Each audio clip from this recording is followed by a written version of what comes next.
जय हिंद साथियों, कैसे हैं आप सभी लोग। आई होप आप लोग अच्छे होंगे, स्वस्थ होंगे, मस्त होंगे और अपनी पढ़ाई भी अच्छे से कर रहे होंगे। तो एक बार फिर से स्वागत है आपके अपने चैनल रोली क्लासेस में। हम फिर से हाजिर हैं एक नई सीरीज के साथ, जिसमें हम यूपी ट्रिपल एससी एनएम से रिलेटेड सभी क्वेश्चन को सॉल्व कराएंगे और आपकी तैयारी को बेहतर बनाएंगे। तो आप सभी लोग जो सर जुनून के साथ जुड़ जाइए और उन सभी लोगों को शेयर कर दीजिए जिन्होंने यूपी ट्रिपल एससी एनएम का फॉर्म भरा हुआ है और जो लोग यूपी ट्रिपल एससी एनएम का पेपर क्लियर करना चाहते हैं। बहुत ही शानदार और बेहतरीन कंटेंट के साथ हम फिर से हाजिर हैं। तो बिना समय गंवाए इस क्लास को स्टार्ट करते हैं। आज की क्लास का पहला क्वेश्चन ये रहा आपकी स्क्रीन पे, आप लोग पढ़िए और आंसर कीजिए। आज की जो सीरीज है वो मिडवाइफरी की सीरीज है और ये 5th नंबर की सीरीज है। तो आप सभी को पता है कि जो एग्ज़ाम होता है उसमें सबसे ज़्यादा मिडवाइफरी का पोर्शन रहता है। तो इसी वजह से आप लोगों की डिमांड पे हम लेके आए हैं मिडवाइफरी की सीरीज। इससे पहले मेरी 4 मिडवाइफरी की सीरीज हो चुकी हैं 35 क्वेश्चंस की। तो आज ये 5th नंबर की सीरीज है। ऐसे ही आप लोग प्यार और सपोर्ट बनाए रखिए। तो आप लोग पढ़िए और आंसर कीजिए। क्वेश्चन है, गर्भावस्था से संबंधित एनीमिया का प्रोफाइलैक्टिक उपचार है। क्वेश्चन कह रहा है गर्भावस्था से संबंधित एनीमिया का प्रोफाइलैक्टिक उपचार है। Option A supplementary iron therapy, option B माता को आयरन युक्त भोज्य पदार्थों का सेवन करने के लिए प्रोत्साहित करना, ऑप्शन सी हुकवार्म इन्फेस्टेशन यदि उपस्थित हो तो उनका उपचार करना, ऑप्शन डी उपरोक्त सभी। मैं वेट कर रही हूँ, आप लोग अपना आंसर कीजिए। तो सबसे पहले आपको एनीमिया के बारे में जानना होगा कि एनीमिया क्या होता है। तो भारत जैसे विकासशील देशों में एनीमिया एक मुख्य स्वास्थ्य समस्या है। कैसे? भारत जैसे विकासशील देशों में एनीमिया एक मुख्य स्वास्थ्य समस्या है। हमारे देश में लगभग 70 से 80% गर्भवती महिलाएं एनीमिया का शिकार होती हैं। प्रेगनेंसी के दौरान महिला के रक्त में हीमोग्लोबिन लेवल 11 ग्राम पर डीएल से कम होना गर्भावस्था के दौरान एनीमिया कहलाता है। कितना? 11 ग्राम पर डीएल से कम होना एचबी लेवल क्या कहलाता है? गर्भावस्था के दौरान एनीमिया कहलाता है। तो आपको बताना है कि एनीमिया का प्रोफाइलैक्टिक उपचार क्या है।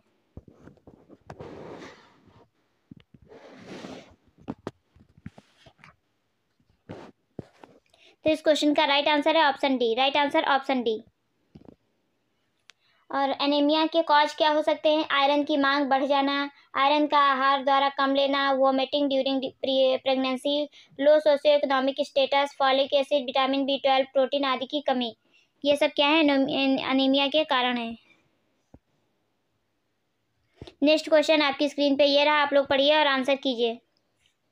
मैं उम्मीद करती हूँ कि आप लोग बहुत अच्छे से तैयारी कर रहे होंगे, क्योंकि आपका जो लक्ष्य है उससे आप बिल्कुल नहीं घबराएंगे और अपने लक्ष्य को प्राप्त करेंगे।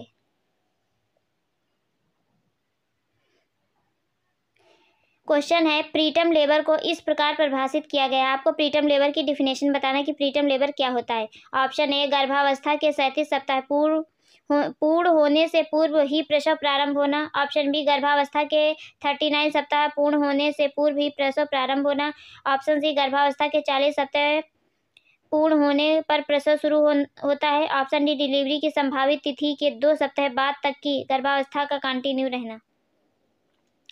तो आपको बताना है प्रीटर्म लेबर को कि प्रीटर्म लेबर क्या होता है। तो सबसे पहले आपको पता है प्रीटर्म लेबर, जब लेबर गर्भावस्था के 37 सप्ताह से पूर्व ही प्रारंभ हो जाती है तो यह कंडीशन प्रीटर्म लेबर कहलाती है। इसके कई कारण हो सकते हैं, कुछ कारण अज्ञात भी होते हैं और कुछ होते हैं जैसे यूटीआई, पूर्व में अबॉर्शन का इतिहास रहा हो, मल्टीपल प्रेगनेंसी हो, प्लेसेंटा प्रीविया हो, सीवियर अनीमिया हो, हाई ब्लड प्रेशर हो।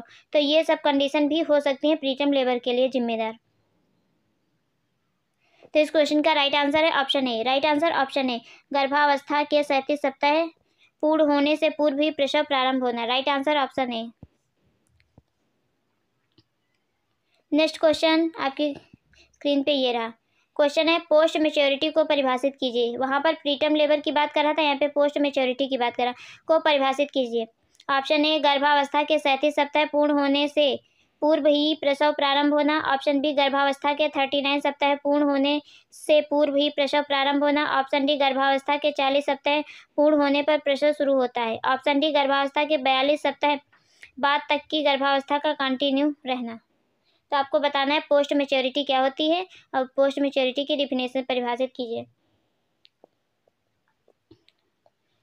पोस्ट मेच्योरिटी जब प्रेगनेंसी 42 वीक्स के बाद भी जारी रहे, अर्थात प्रसव की संभावित तिथि से 2 वीक बाद भी जारी रहे, तो इस स्थिति को पोस्ट मेच्योरिटी कहते हैं। इसका कारण हो सकता है कि जो LMP डेट थी वो नॉट कन्फर्म नहीं हो, प्राइमरी पारा हो और एल्डरली मल्टीपारा हो, कंजेनाइटल एनोमली जो, ये कोई भी काज हो सकते हैं पोस्ट मेच्योरिटी के लिए। कभी कभी ये होता है LMP ही नहीं सही से याद होती है, तो उसकी वजह से। तो आप लोग बताएंगे इस क्वेश्चन का राइट आंसर क्या है।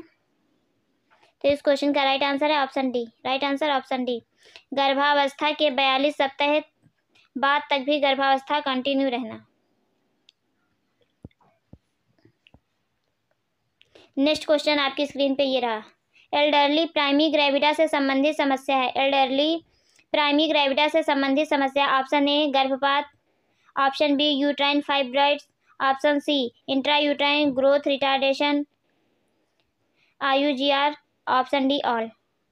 तो आपको बताना है कौन सा आंसर राइट है। एल्डरली प्राइमी ग्रेविडा से संबंधित समस्या, गर्भपात जिसे अबॉर्शन कहते हैं, uterine fibroids, intra uterine growth retardation या ऑल। तो इस क्वेश्चन का राइट आंसर है ऑप्शन डी ऑल।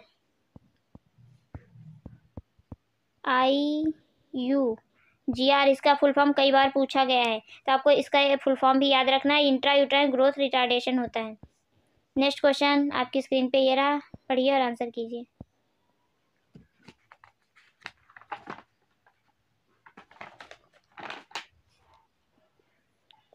क्वेश्चन है एल्डरली प्राइमी ग्रेविडा को इस प्रकार परिभाषित किया जा सकता है। एल्डरली प्राइमी ग्रेविडा को परिभाषित किया जा सकता है। ऑप्शन ए महिला जिसकी प्रथम प्रेगनेंसी 25 वर्ष की आयु के बाद हो। ऑप्शन बी महिला जिसकी प्रथम प्रेगनेंसी 30 वर्ष की आयु के बाद हो। ऑप्शन सी महिला जिसकी प्रथम प्रेगनेंसी 18 वर्ष की आयु के पहले हो। ऑप्शन डी महिला जिसकी प्रथम प्रेगनेंसी 35 वर्ष की आयु के बाद हो। तो आपको बताना है कि एल्डरली प्राइमी ग्रेविडा को किस प्रकार परिभाषित किया जा सकता है। इस क्वेश्चन का राइट आंसर क्या हो, एल्डरली प्राइमी ग्रेविडा। तो इस क्वेश्चन का राइट आंसर है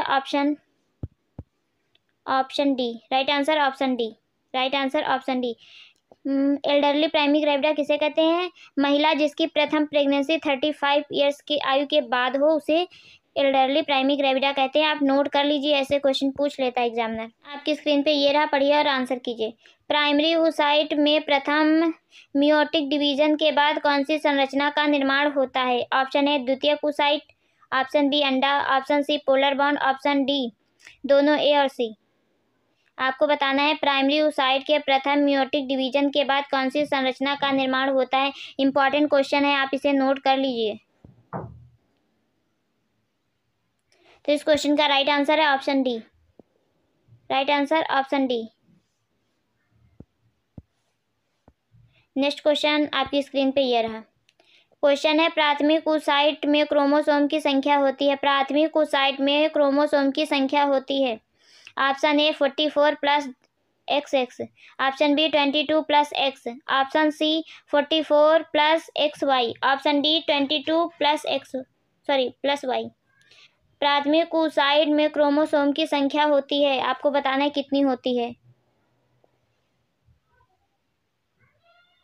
तो इस क्वेश्चन का राइट आंसर है option A. Right answer option A. Right answer option A 44 plus XX। Next question आपकी स्क्रीन पे ये रहा।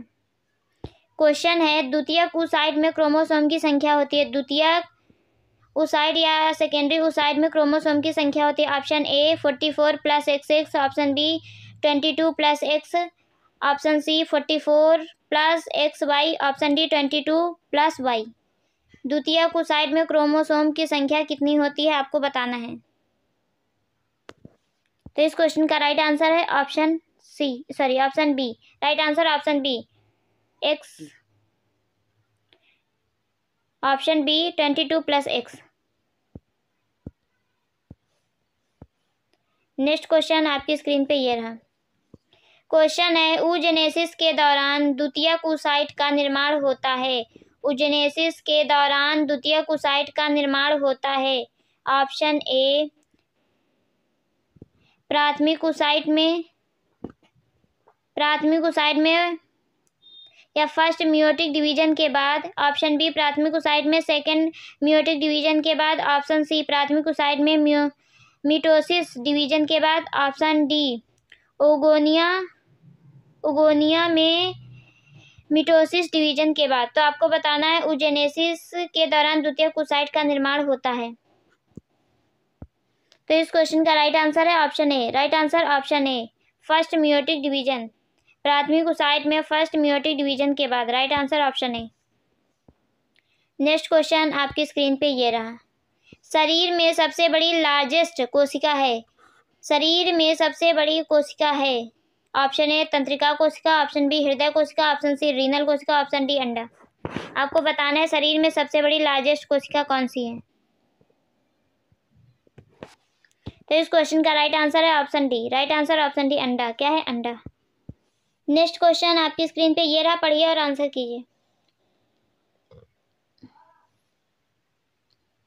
क्वेश्चन है स्पर्मेटोजेनेसिस की प्रक्रिया का सही क्रम है। आपसे पूछ रहा है कि स्पर्मेटोजेनेसिस की प्रक्रिया का सही क्रम क्या है। आप लोग पढ़िए और आंसर कीजिए, मैं वेट करूंगी। स्पर्मेटोजेनेसिस की प्रक्रिया का सही क्रम है।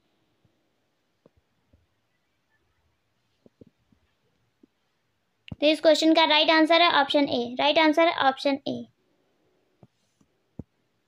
नेक्स्ट क्वेश्चन आपकी स्क्रीन पे ये रहा, आप लोग पढ़िए और आंसर कीजिए। प्राथमिक स्पर्मेटोसाइट में गुणसूत्रों की संख्या होती है, प्राथमिक स्पर्मेटोसाइट में गुणसूत्रों की संख्या होती है। Option A 44 + XX, option B 44 + XY, option C 22 + X, option D 22 + Y। आपको बताना है प्राथमिक स्पर्मेटोसाइट में गुणसूत्रों की संख्या कितनी होती है। तो इस क्वेश्चन का राइट आंसर है option B. Right answer option B 44 + XY। Right answer option B. Next question आपकी स्क्रीन पे ये रहा, आप लोग पढ़िए और आंसर कीजिए। क्वेश्चन है द्वितीयक स्पर्मेटोसाइट में कितने गुणसूत्र पाए जाते हैं। द्वितीयक स्पर्मेटोसाइट में कितने गुणसूत्र पाए जाते हैं। Option A 22 + Y, option B 22 + X, option D 44 + XY, option D दोनों ए और बी। द्वितीयक स्पर्मेटोसाइट में कितने गुणसूत्र पाए जाते हैं। तो इस क्वेश्चन का राइट आंसर है option D. Right answer option D, दोनों ए और बी। नेक्स्ट क्वेश्चन आपकी स्क्रीन पे ये रहा, पढ़िए और आंसर कीजिए। वह एंजाइम जो शुक्राणु को अंडाणु में प्रवेश करने में सहायक है, वह एंजाइम जो शुक्राणु को अंडाणु में प्रवेश करने में सहायक होता है। नोट कर लीजिए, इंपॉर्टेंट क्वेश्चन है। बताइए आप लोग जल्दी जल्दी। Question number 149।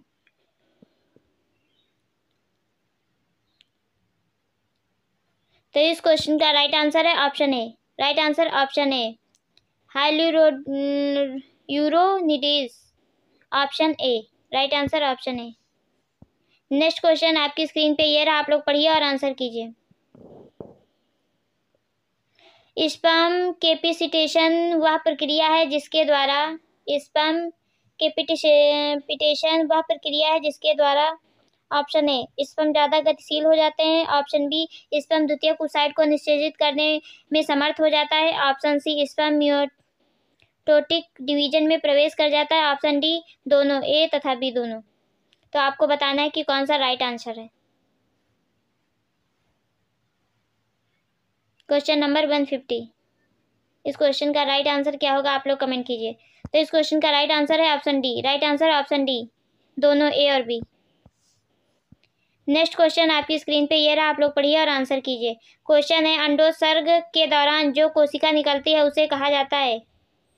अंडोत्सर्ग के दौरान जो कोशिका निकलती है उसे क्या कहते हैं। Option A oogonia, option B प्राथमिक ओसाइट, ऑप्शन सी द्वितीयक ओसाइट, ऑप्शन डी स्पर्मेटोगोनिया।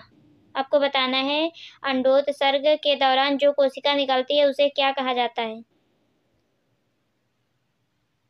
तो इस क्वेश्चन का राइट आंसर है ऑप्शन सी द्वितीयक ओसाइट। क्या कहते हैं? द्वितीयक ओसाइट कहते हैं। Right answer option C. Next question आपकी स्क्रीन पे ये रहा, आप लोग पढ़िए और आंसर कीजिए। क्वेश्चन है, महिला में कौन सी कोशिका जन्म के समय पाई जाती है? महिला में कौन सी कोशिका जन्म के समय पाई जाती है? ऑप्शन ए प्राथमिक कुसाइट, ऑप्शन बी द्वितीय oocyte, option C polar body, option D अंडाणु या ओवम। महिला में कौन सी कोशिका जन्म के समय पाई जाती है, आपको बताना है। तो इस क्वेश्चन का राइट आंसर है option A. Right answer option है प्राथमिक कुसाइट। राइट आंसर ऑप्शन है प्राथमिक कुसाइट। नेक्स्ट क्वेश्चन आपकी स्क्रीन पे ये रहा, निम्न में से कौन सी कोशिका महिला में प्यूबर्टी से पहले पाई जाती है?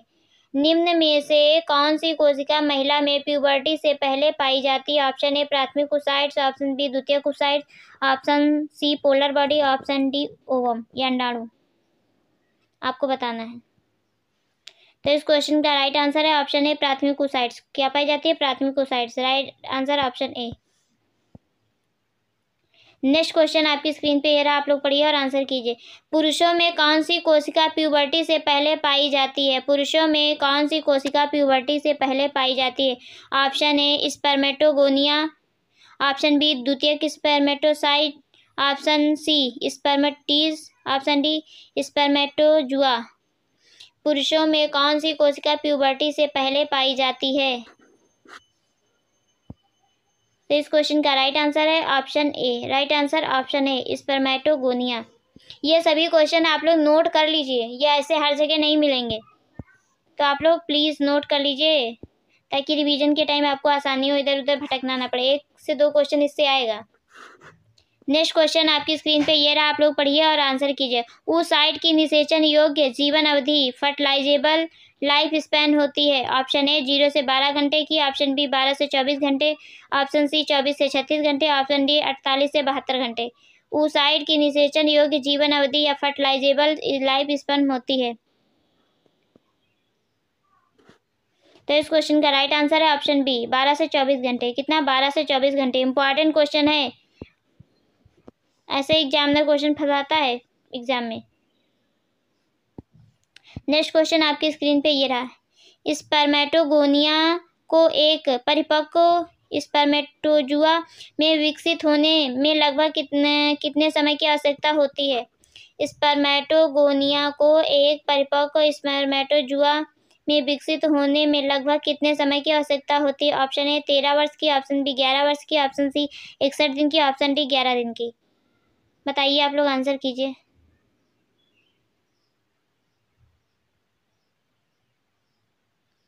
जल्दी जल्दी आप लोग आंसर कीजिए। तो इस क्वेश्चन का राइट आंसर है option C. Right answer option C 61 day की। कितनी? 61 डे की। Right answer option C. Next question आपकी स्क्रीन पे ये रहा, आप लोग पढ़िए और आंसर कीजिए। क्वेश्चन है, शुक्राणु की निषेचन योग्य जीवन अवधि होती है? शुक्राणु के निषेचन योग्य जीवन अवधि होती है। मोस्ट इंपॉर्टेंट क्वेश्चन है। ऑप्शन ए 0 से 12 घंटे, ऑप्शन बी 12 से 24 घंटे, ऑप्शन सी 24 से 36 घंटे, ऑप्शन डी 48 से 72 घंटे। शुक्राणु का निषेचन योग्य जीवन अवधि होती है, लाइफ स्पैन होती है। तो इस क्वेश्चन का राइट आंसर ऑप्शन डी 48 से 72 घंटे। कितना? 48 से 72 घंटे।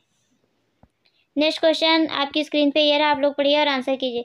क्वेश्चन कह रहा है, निम्न में से कौन सा कथन सत्य है? यहाँ पे सत्य आपको छांटना है। ऑप्शन ए सीमन में शुक्राणु की असामान्य संख्या 40 से 100 मिलियन प्रति ml होती है।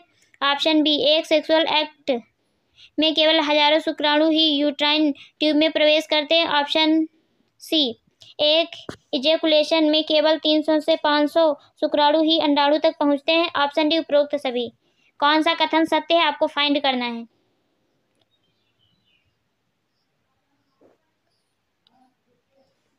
तो इस क्वेश्चन का राइट आंसर है ऑप्शन डी उपरोक्त सभी। राइट आंसर ऑप्शन डी उपरोक्त सभी।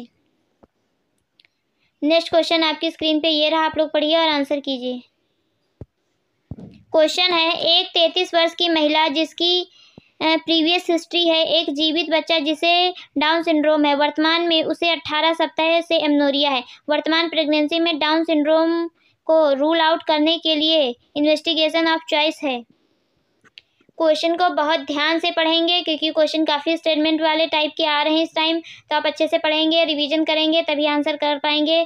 तो आप पढ़िए कि क्वेश्चन क्या कह रहा है। क्वेश्चन कह रहा है, एक 33 वर्ष की महिला जिसकी प्रीवियस हिस्ट्री है एक जीवित बच्चा जिसे डाउन सिंड्रोम है, वर्तमान में उसे 18 सप्ताह से एमनोरिया है। वर्तमान प्रेगनेंसी में डाउन सिंड्रोम को रूल आउट करने के लिए इन्वेस्टिगेशन ऑफ चॉइस क्या होगी? Option A chorionic villus biopsy, option B cordocentesis, option C triple test, option D एमनियोटिक्सिस। तो आपको बताना है कि इन्वेस्टिगेशन ऑफ चॉइस क्या होगा। तो इस क्वेश्चन का राइट आंसर है option D. Right answer option D, amniocentesis. Right answer option D. Next question आपकी स्क्रीन पे ये रहा, आप लोग पढ़िए और आंसर कीजिए। क्वेश्चन कह रहा है, जाइगोट की 16 कोशिका स्टेज कहलाती है। जाइगोट की 16 कोशिका स्टेज कौन सी कहलाती है? Option A blastomere, option B morula, option C blastocyst, option D chorion. Zygote की 16 कोशिका स्टेज क्या कहलाती है? तो इस क्वेश्चन का राइट आंसर है option B. Right answer option B, morula. क्या कहते हैं? मोरूला कहते हैं। शतूत समान संरचना होती है, इसीलिए मोरूला स्टेज कहते हैं। नेक्स्ट क्वेश्चन आपकी स्क्रीन पे ये रहा, पढ़िए और आंसर कीजिए। क्वेश्चन है, प्रेग्नेंट यूट्रस की एंडोमेट्रियम को कहा जाता है। प्रेग्नेंट यूट्रस की एंडोमेट्रियम लेयर को क्या कहते हैं? Option A trophoblast, option B decidua, option C chorion, option D morula. ये क्वेश्चन आप नोट कर लीजिए, कैसे घुमा फिरा के पूछा है। जो अच्छे से पढ़ेगा उसे समझ में आएगा कि कहना क्या चाह रहा है। कह रहा है प्रेग्नेंट यूट्रस की एंडोमेट्रियम को कहा जाता है। क्या कहा जाता है बताइए आप लोग। तो इस क्वेश्चन का right answer option B, decidua. क्या कहते हैं? डेसिडुआ कहते हैं। नेक्स्ट क्वेश्चन आपकी स्क्रीन पे ये रहा, पढ़िए और आंसर कीजिए। गर्भावस्था में गर्भाशय संकुचन के बारे में सर्वप्रथम किसने व्याख्या की? गर्भावस्था में गर्भाशय संकुचन के बारे में सर्वप्रथम किसने व्याख्या की? ऑप्शन ए फेड ब्रिक ने, ऑप्शन बी रॉबर्ट हुक ने, ऑप्शन सी ब्रैक्सटोन हिक्स ने, ऑप्शन डी ब्रैक्सटोन हुक ने। आपको बताना है गर्भावस्था में गर्भाशय संकुचन के बारे में सर्वप्रथम किसने व्याख्या दी। जल्दी जल्दी आप लोग आंसर कीजिए। तो इस क्वेश्चन का राइट आंसर है option C. Right answer option A, Braxton Hicks ने। किसने? ब्रैक्सटोन हिक्स ने। नेक्स्ट क्वेश्चन आपकी स्क्रीन पे ये रहा, आप लोग पढ़िए और आंसर कीजिए। निम्न में से कौन सा हार्मोन ब्रेस्ट डक्ट्स की हाइपरट्रॉफी तथा प्रोलिफरेशन में महत्वपूर्ण भूमिका निभाता है? निम्न में से कौन सा हार्मोन ब्रेस्ट डक्ट की हाइपरट्रॉफी तथा प्रोलिफरेशन में महत्वपूर्ण भूमिका निभाता है? Option A oestrogen, option B progesterone, option C luteinising hormone, option D FSH. बताइए जल्दी जल्दी आप लोग कमेंट कीजिए। तो इस क्वेश्चन का राइट आंसर हो ऑप्शन ए एस्ट्रोजन। क्या है? एस्ट्रोजन है, नोट कर लीजिए। नेक्स्ट क्वेश्चन आपकी स्क्रीन पे ये रहा, आप लोग पढ़िए और आंसर कीजिए। क्वेश्चन है, गर्भावस्था में निप्पल के चारों ओर हाइपरट्रॉफाइड सीबेसियस ग्रंथि पाई जाती हैं, उन्हें क्या कहा जाता है? गर्भावस्था में निप्पल्स के चारों ओर हाइपरट्रोफाइड सीबेसियस ग्रंथियां पाई जाती हैं, उन्हें क्या कहा जाता है? ऑप्शन ए द्वितीय areola, option B Montgomery tubercle, option C decidua, option D Goodell sign. आपको बताना है कि क्या कहते हैं। तो इस क्वेश्चन का राइट आंसर है ऑप्शन बी मॉन्टगोमेरी ट्यूबरकल्स। क्या कहते हैं? मॉन्टगोमेरी ट्यूबरकल्स कहते हैं, नोट कर लीजिए। नेक्स्ट क्वेश्चन आपकी स्क्रीन पे ये रहा, आप लोग पढ़िए आंसर कीजिए। गर्भावस्था में सबसे पहले स्तन से स्राव कब स्निग्ध किए जा सकते हैं? ऑप्शन ए 6 सप्ताह में, ऑप्शन बी 12 सप्ताह में, ऑप्शन सी 18 सप्ताह में, ऑप्शन डी 20 सप्ताह में। आपको बताना है, जल्दी जल्दी आंसर कीजिए, कमेंट फास्ट। तो इस क्वेश्चन का राइट आंसर है ऑप्शन बी 12 सप्ताह में। कब? 12 सप्ताह में। नेक्स्ट क्वेश्चन आपकी स्क्रीन पे ये रहा, आप लोग पढ़िए और आंसर कीजिए। गर्भावस्था में कौन सी स्थिति एस्ट्रियल ओल स्तर को कम कर देती है? एस्ट्रियल स्तर को कम कर देती है। ऑप्शन ए फीटस की मृत्यु, option B Down syndrome, option C hydatidiform mole, option D उपरोक्त सभी। गर्भावस्था में कौन सी स्थिति एस्ट्रियल ओल स्तर को कम कर देती है? जल्दी जल्दी आप लोग आंसर कीजिए। तो इस क्वेश्चन का राइट आंसर है ऑप्शन डी उपरोक्त सभी। राइट आंसर ऑप्शन डी उपरोक्त सभी। सब लोग कमेंट करके अपना अपना आंसर बताएंगे। नेक्स्ट क्वेश्चन आपकी स्क्रीन पे ये रहा। गर्भावस्था के शुरुआती 6 सप्ताह में कौन सी संरचना प्रोजेस्टेरोन हार्मोन स्रावित करती है? गर्भावस्था के शुरुआती 6 सप्ताह में कौन सी संरचना प्रोजेस्टेरोन हार्मोन स्रावित करती है?